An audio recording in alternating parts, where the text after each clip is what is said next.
আজকের রেসিপি বাটাটা পোহা। এর জন্য এখানে চিড়ে নিয়ে নিয়েছি, চিড়েটা জলে ধুয়ে নিয়েছি। অন্যদিকে কাঁচা বাদাম সাদা তেলে ভেজে তুলে রেখেছি। এখানে গোটা জিরে আর কালো সর্ষে ফোড়ন দিয়েছি কারি পাতা। এখানে আলু চৌকো করে কেটে নিয়েছি, সেটা এর মধ্যে দিয়ে বেশ ভাজা ভাজা হতে দিয়েছি। তারপর এর মধ্যে কেটে রাখা কোচানো পেঁয়াজ দিয়ে দিয়েছি, কুচি করে রাখা কাঁচা লঙ্কা আর দিয়ে দিয়েছি হলুদ, আর এর মধ্যে অল্প একটু লবণ দিয়েছি। তারপর এখানে ভেজে রাখা কাঁচা বাদামগুলো দিয়েছি আর লেবুর রসটা এর মধ্যেই দিয়ে দিয়েছি। দেখতেই পাচ্ছেন চিড়েটা কি সুন্দর ঝরঝরে হয়ে গেছে। একদম কিন্তু চিড়ের মধ্যে কোনো দলা পাকানো ব্যাপারটা নেই, একদম ঝরঝরে হতে হবে চিড়েটা, তাহলে কিন্তু এই বাটাটা পোহার মজাটা পাওয়া যাবে। তারপর এটাকে সব কিছুর সঙ্গে ভালো করে মিশিয়ে নিয়েছি।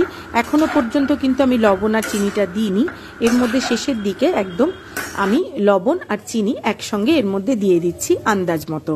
তারপর এখানে হাতে করে সামান্য একটু জল ছড়িয়ে দিয়ে তার উপরে ধনে পাতা দিয়ে চিড়েটা আমি একটু ঢেকে দিচ্ছি, যাতে চিড়ের মধ্যে যে একটা ময়েশ্চার ভাব মানে নরম ভাবটা থাকে সেটা যেন বজায় থাকে। তারপর কিছুক্ষণ পরে গরম গরম বাটাটা পোহে সার্ভ করেছি। এটা কিন্তু চিড়ের পোলাও ঠিক নয়, কারণ চিড়ের পোলাও বাঙালিদের যেরকমভাবে হয় এটা কিন্তু ঠিক সেই রকম নয়। এটা একটু মহারাষ্ট্রের একটা বিখ্যাত ব্রেকফাস্টের রেসিপি বাটাটা পোহা। বাড়িতে অবশ্যই ট্রাই করবেন।